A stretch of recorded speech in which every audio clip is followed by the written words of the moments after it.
Hey, what's up, GERO 200? All right, summer 2023. So this will be the first official lecture, okay?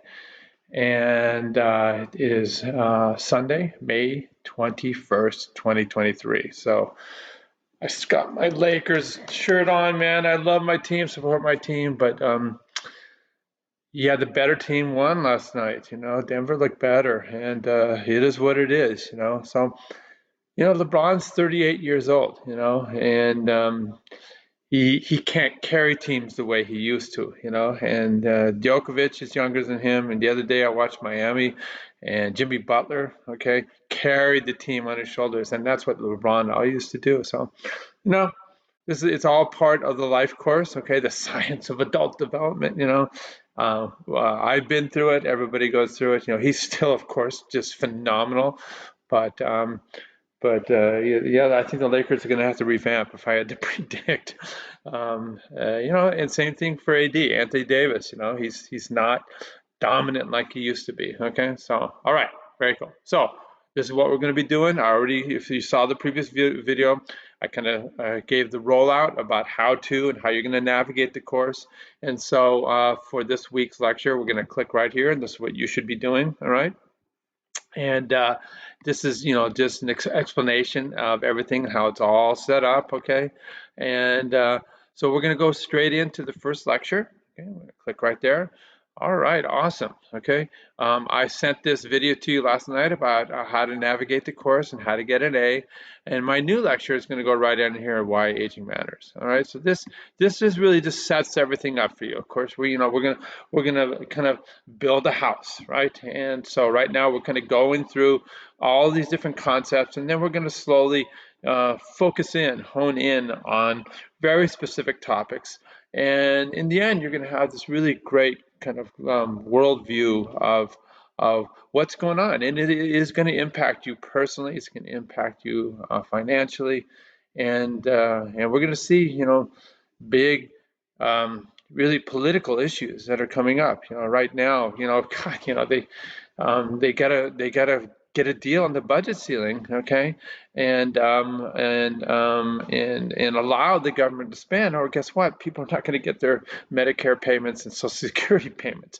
People are going to be bummed out. And we saw things flaming out in France recently, where they're starting to raise the official age when the government is going to be providing government-based entitlement programs support like our Social Security. So these are big deals. All right.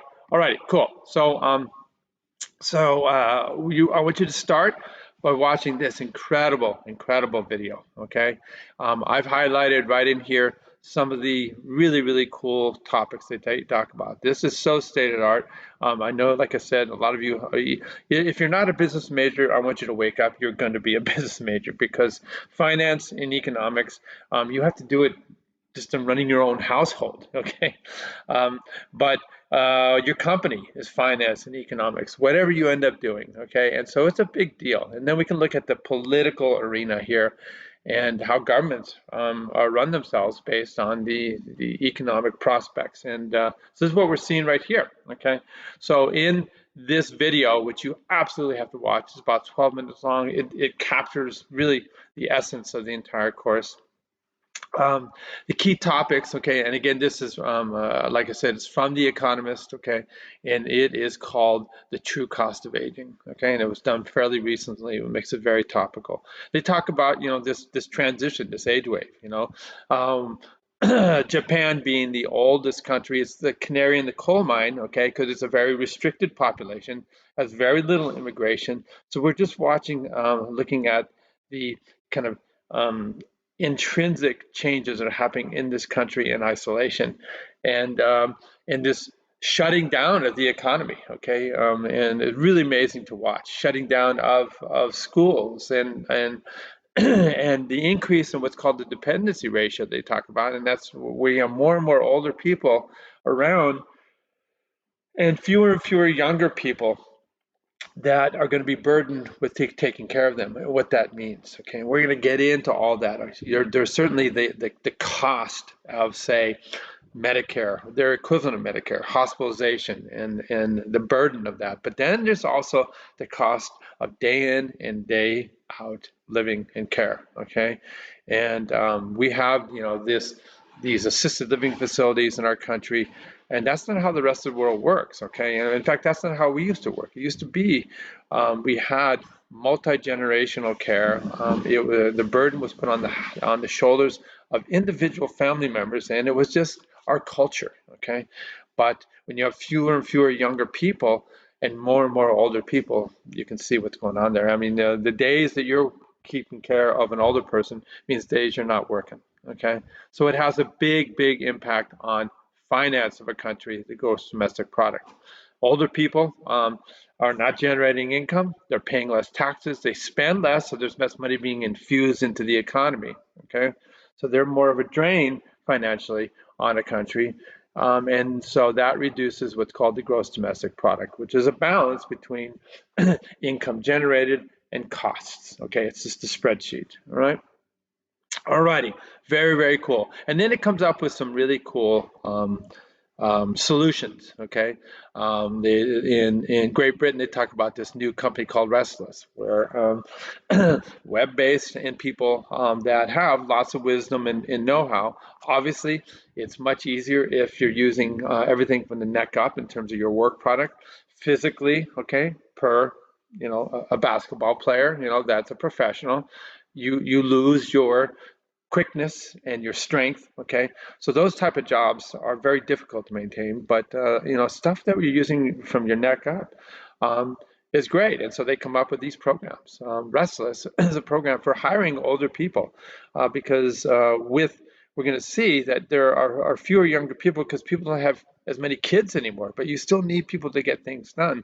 So it's a great concept. And then the second part is called Buurtzorg in the Netherlands, and it's a model of healthcare delivery that is less of a financial burden and actually more personal care, where you get to know your crew of skilled nurses that will come and visit you at your home instead of you having to drive 40 minutes to some medical center, right? So it's really cool.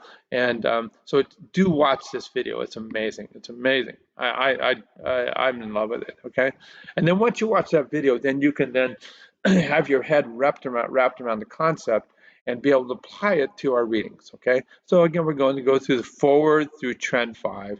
And we're going to see how what you learn in here applies to what we have here. And this is how it's going to go. I'm going to kind of just guide you through this, okay? I'm going to open it. Obviously, I opened it up earlier. I'm going to open it up again. Okay, and so this was produced in 2017. Why population aging matters. When you do a big, and this is from the federal government. This is from the National Institute on Aging. It's a big study. So it's always gathering data and then having a kind of a historical viewpoint because you're looking backwards in time. And you can make predictions in the future, but the data is based on what you've been able to gather during the period of the study. And so that's what this is all about. Okay, so we'll scroll through here. Okay. This is the table of contents. We're going from forward through trend 5, and then we'll do trend 6 through trend 9, and the end note for the second lecture. Okay, so that's the goal right here. All right, so when we're in the forward, they kind of set up how this was all put together. Okay, and looking at societal aging and how it affects economic growth. Okay, so this is, like I said, it's very business oriented, and the sustainability programs. Okay, this study was conducted by the World Health Organization, who we got a lot of notoriety, obviously, during the COVID pandemic because they were gathering data and then trying to come up with solutions. And that's what this is all about, gathering data and trying to come up with solutions, okay? The data is the World Bank, okay? And so we're going to be tapping in to the World Bank for data in your analysis in this class. It's going to be great. You're going to get your own data, which is really cool, okay? Support by the National Institute on Aging from our federal government, okay? And the bottom line is when you get older, you get these, a big drain financially on our country. This would be in the spreadsheet, a subtraction from the gross domestic product, okay, is the cost of chronic disease, okay?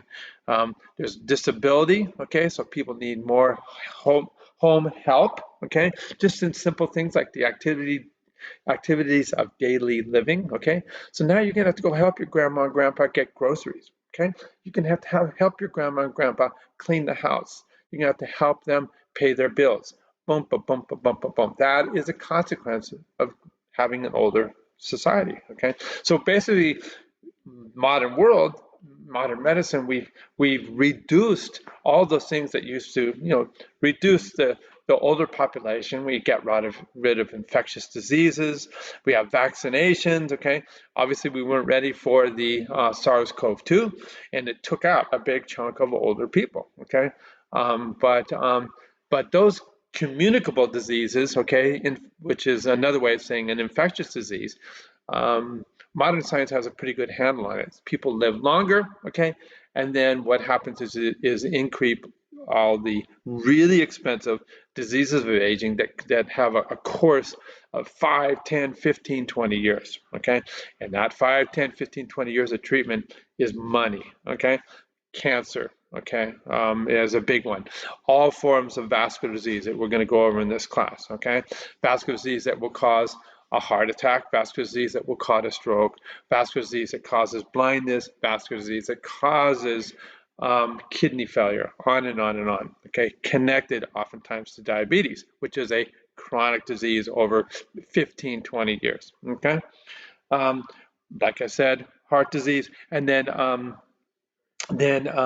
we look at the ultimate diseases of survivors, and these would be the diseases of the brain, like Parkinson's disease, like Alzheimer's disease. Again, and super costly, super costly.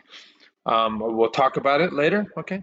1 year of cancer treatment for my wife's leukemia, $300,000, okay? That's an economic burden. I have friends that have their older family members in nursing facilities that give super care. Okay, that's going to cost them $15,000 a month out of pocket. No insurance coverage, right? So this is the big deal, all right? This is what we're talking about, guys. Okay, all righty. So that's what this is all about, and this explains what the report's all about here, all right? So, all right, so this right here, it's just kind of an overview, okay?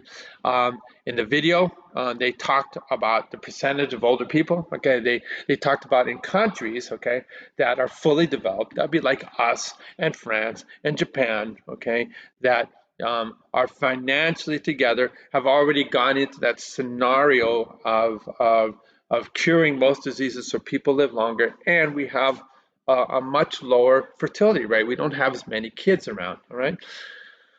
And so when we look at that, then you see the projections that are happening, okay? Yeah, we see here globally, okay, 1 in every 8 of the Earth's inhabitants by 2030, okay, is going to be over the age of 65, okay? And it sees over here, okay, the most rapid increase is going to be happening right there in terms of even older populations. We saw in the video, it went from 1 in 12 for countries like the US in 2050 to in 2060, going to be 1 in 4. So these are kind of, mind-blowing numbers, okay? All righty, all right. So this then causes a host of challenges, and that's kind of a preamble right here, okay, in terms of these challenges. A lot of countries around the world are looking, since we're already into this scenario, and we have a lot of money, we're coming up with solutions. So we have people all from around USC that they get trained, and then they venture off into other countries that are kind of emerging economies and trying to figure things out. The Southeast Asian countries, the African countries, so you can get hired and you can lay a plan out. For example, if you were to go to Kenya and help them out or something like that, or Nigeria, go to Thailand, India, all these different types of countries, okay? All righty, so what are the challenges, okay? All right, so you gotta understand population is aging, okay? The dynamic of the percentage, okay? The ratios of older people to younger people, okay? We see that the oldest old is the one that's right. So these are the ones, okay, diseases of survivors. As we start beating cancer, we start beating cardiovascular disease, then the numbers of people that have dementia rise. So So, there's the good and the bad that comes to everything, okay? These are these non-communicable diseases I was just rattling off, okay? They are a big burden, all right? Cancer, vascular disease, dementia, different forms of dementia, including Alzheimer's, okay? Um, Life expectancy increases every time. That's why we take a hit, okay? Because that's the average taken from that snapshot of that period in time. So we did take a hit in life expectancy during the pandemic, and also because of opioids in our country. So what does this do then? Okay, so that's going to change the family structure. Obviously, it's a big deal, right? More and more individual burden.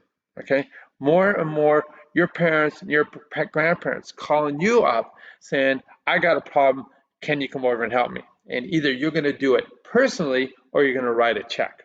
Okay, either way, the burden is on your shoulders. Okay, and how that affects your family dynamic. Someday you're going to be sandwiched between your kids, your parents, and your grandparents, and you're going to be doing this. Okay, patterns of work are shifting. Okay, so we are being told by our federal government. Okay, France is being told by their government, and because the balance sheet doesn't work. There's not enough new tax coming in to pay for all these older people that are retired in terms of Social Security and Medicare. Okay, so they're pushing it back. We're being told that you need to work longer. Okay, and we'll find out in our country that that Social Security, you get $2,000 a month. That's not going to cover anything. All right. So you really, really, really need to work longer, and you need to come up with a plan for investing. Okay. And so that's this social insurance system that is evolving, and these are big economic challenges. Okay. And how people save, how we look at labor. And so there is opportunity as well, and that's what that's all about here. Okay, all righty, cool. So giving you that over that, but if you wait too long, then the horse has left the barn. Okay, all right. So we have this triumph, like I said, of public health. All right. So maybe you're going to get a master's in public health today, and you go in there. A big part of public health was what we saw in the pandemic, okay, where initially, oh my God, people are dying right and left, but we know for sure that masks will keep vapors, okay, and aerosols from coughing and having the little bits and pieces of virus, okay, little actually individual virus, get into your nasal pathway. It's been shown for years. It worked in the Spanish flu. It's worked varying respiratory epidemics, okay? And then we came up with medical advancement of BAM, okay, the mRNA vaccine. That it was just at just a rocket pace. It was amazing, okay?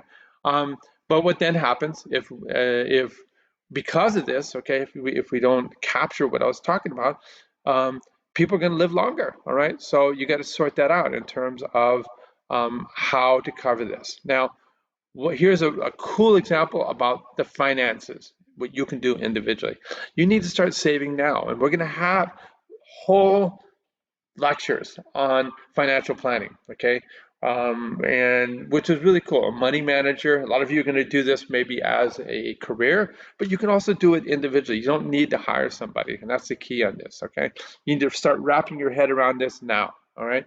So let's say you want to accumulate $700,000 by the time you're 70 years old. If you assume a reasonable return on your investment, okay, 5% a year, all right? So you put out $10,000 a year. The value of the investment, it could be for right now, you could just do a certificate deposit because of inflation. CDs have a guaranteed return on investment of 5%. And then when the economy comes back to normal, for years from our investment in Fidelity Investments, which is a giant stock brokerage where we did individual bundles of stocks called mutual funds, we were getting about 8, 9, 10%. So that money then, you get 10% on it, okay? And that money goes right back into and adds to the principal, and you can see it goes exponential. It's called compounding, and it gets huge, huge, huge, huge, huge. So $10,000 a year. If you start earlier, say you're 30 years of age, you don't have to put as much money in. You're still going to get the same amount because it is compounding. That's what that's all about, okay?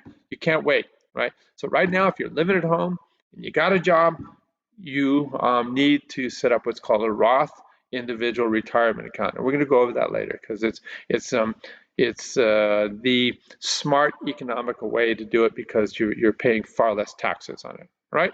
Cool, cool, cool, cool, cool. Alrighty, if you look at the cost of the weight, it's big time, okay? And so it goes over here. This is really global politics, okay, as I'm scrolling down here.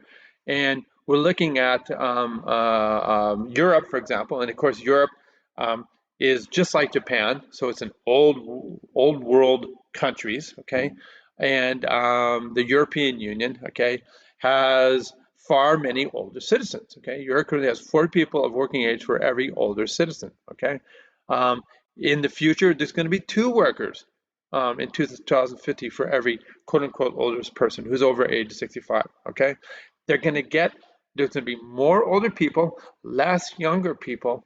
The older people are still going to get the same European version of a pension, the Social Security, and healthcare coverage. Somebody's got to pay for it.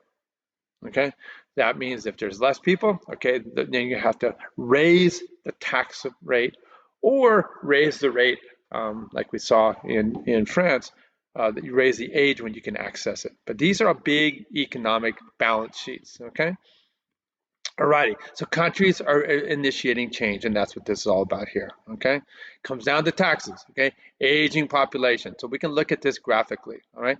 So we heard this concept of this dependency ratio, okay? So I'm going to reduce this a little bit so we can actually get it in here.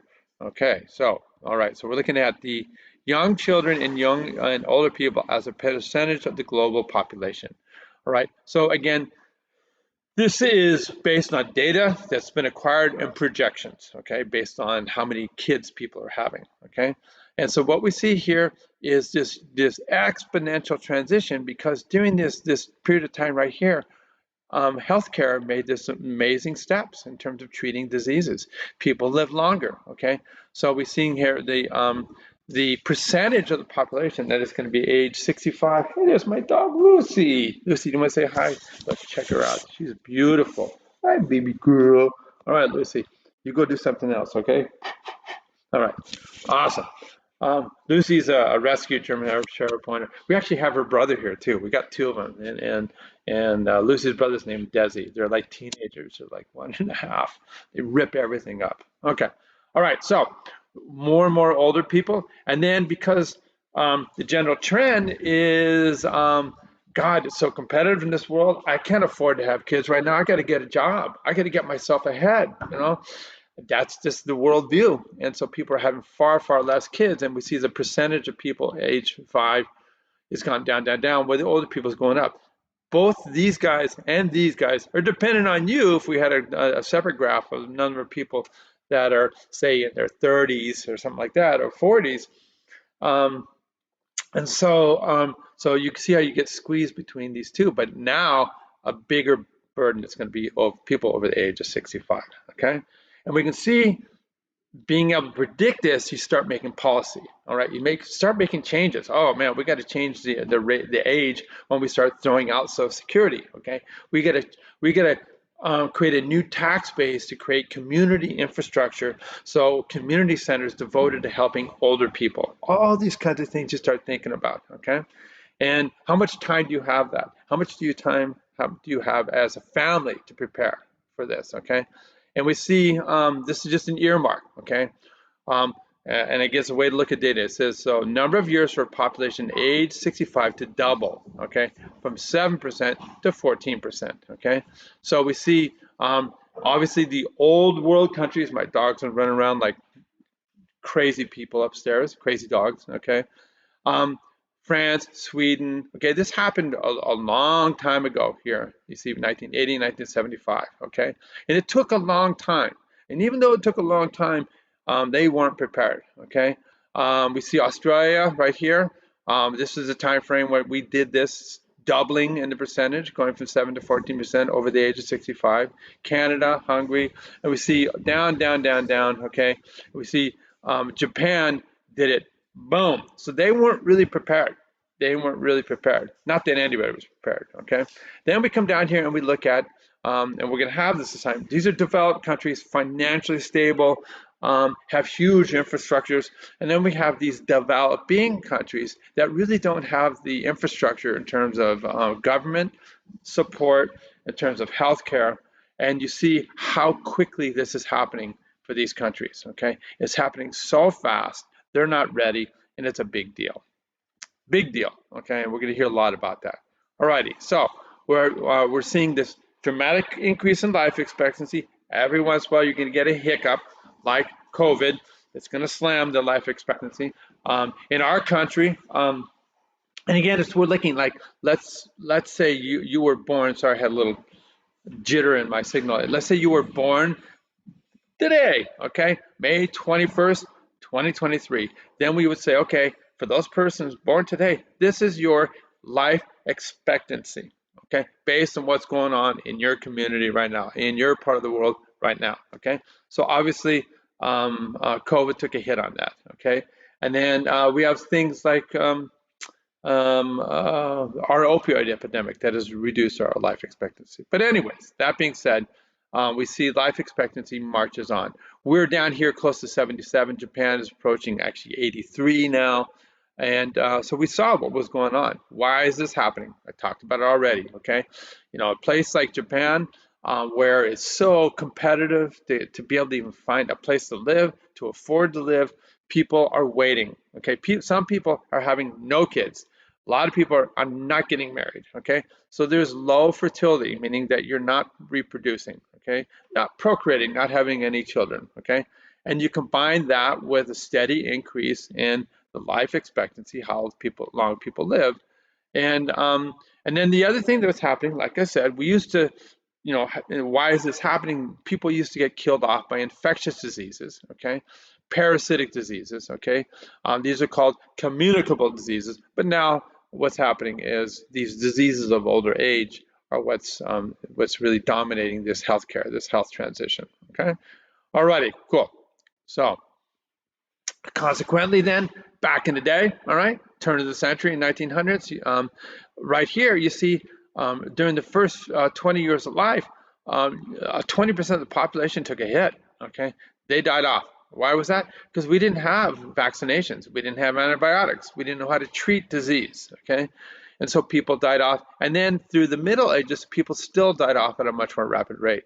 All right, fast forward to 2003. Again, we're looking backwards in history. And we've got a lot of new modern techniques in medicine. What else do we have? We have sewage treatment, water treatment, okay? We have better ideas about nutrition, on and on and on. Science pushes forward, allows people to live longer. So then people, on average, okay, this is starting, let's say, with 100 people. That same 100 people, by the time you're out here, okay, you will see that 98% of the population is still alive at age 60, and then it begins to tail off because of those non-communicable diseases of aging, like cancer, diabetes, heart disease, and Alzheimer's, okay? Alrighty, so we see that women saw, you know, in this time frame, okay, the biggest increase in life expectancy versus men. A lot of new information has been shown has impacted women specifically, men as well. I mean, don't get me wrong, we both are going upward in terms of improvements. Okay, so you see the dramatic improvement is right there, but more so in women than in men. Okay, all right, cool. All right, we thus are going to see more and more people that are called the oldest old, people over the age of 85. What does that mean? Okay, they consume public resources disproportionately. All right, they need more help. All right, what's that going to be? Okay, we need to increase taxation of you guys so that we can now produce programs that are going to help these people out. Is what it is. Okay. Not everybody can afford really great insurance. Medicare is okay, okay? Can you purchase the supplemental insurance? Hard to say. Can you afford rent? Can you eat? All right? All these things, okay? If you haven't seen it, check out that movie Nomadland. It's so sad. It's so sad. And it talks about a big chunk of older people in our country that roam around the world and beat up old RVs because they can't afford to live. Okay. Alrighty, it's going to consume your resources too, caring for your family. All right. So how do you wrap your head around this? One thing we can do is stay healthy so that you don't have these non-communicable diseases. Stay active. Okay. And for you, create the financial support system. All right. So, pensions, retirement income, people live longer, it's got to cover longer. I'm 67 June 30th. I'm not quitting.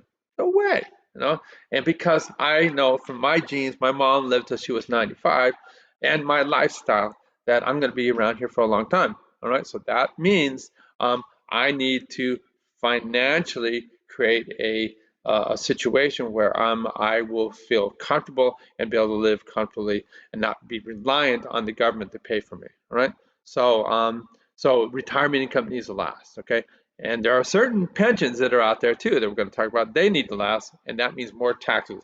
So if, we got to pay for people that are government workers because that's how they get paid. Healthcare costs rise; they never go down. They go rise, rise, rise, rise, rise, and especially with the more chronic disability. Okay, so this puts a burden between you and all your family, right? And that's this relationship between all the different generations. One of the solutions that's coming up, because the cost of living is really hard on you, is we're going to have these. If I was a developer, real estate development, I'd be investing in intergenerational houses, okay, where boundaries can be produced. So I have two children, both graduated from college. They're both living here at home. One's working, one's going to grad school. It is what it is. Okay, that's the new reality. Okay, number of older people grows. Okay, and so we're gonna have to wrap our head around how much older people are in this world, in your community. In fact, we're going down to Nosara, Costa Rica. Guess when we're going down there? Tonight. We're taking a red-eye flight with a group of 18 USA students to study some of the oldest lived people in the world in this part of Costa Rica. What's really cool about it is these are really poor people, okay? And how do they make it work? It's because they have to work really hard. Mountainous, they're agricultural, and they have amazing, amazing family support and spirituality. So we're going to get in there and we're going to check that out. All right. We can look at some countries where this transition is happening just dramatically, and rapidly. All right. So again, this is the projected change. Okay, from 2005 to 2030. Okay, we're looking at the percent increase in people in this age group. 0 to 64, not much of a change, okay? But you see the on a percentile basis, okay? Yes, raw numbers, there's more of these people, but these people right here, if you look at people over the age of 100, we're going to see a lot more centenarians, okay? A lot more has to be done with that. And associated with that is what I keep harping on, non-communicable diseases of aging. Cancer, all forms of vascular disease, okay? That's stroke, heart disease, okay? Vision problems, okay? And renal problems, kidney problems, okay? Those are the big ones, okay? And then Alzheimer's disease, okay? So these are diseases that cost a lot. And it's going to creep into the developing countries, okay? Because technology's got in there, but they don't have the infrastructure. So it's going to be a big global thing, all right? This is kind of just showing it right here, and we look right here. This is, again, death from injuries, deaths from non-communicable diseases of aging, from heart disease, cancer, stroke, Parkinson's, Alzheimer's, stuff like that. And then this is death from infectious diseases, okay, viral infections, bacterial infections, and death associated with giving birth, okay? And we look at low and middle income, compare them to high income, okay? This is 2002. And again, we have gotten rid of most of the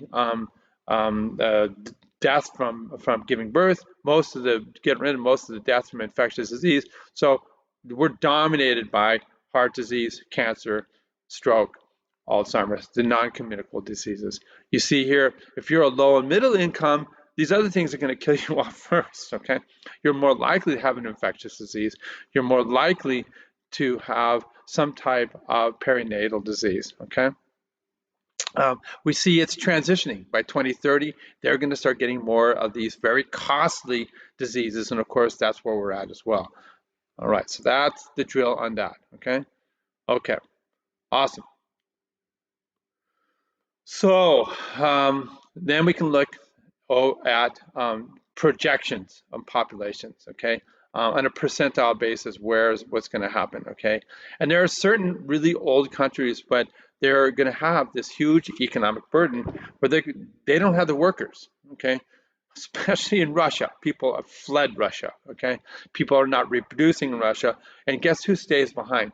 Old people, okay? Because they're comfortable in their old root and community.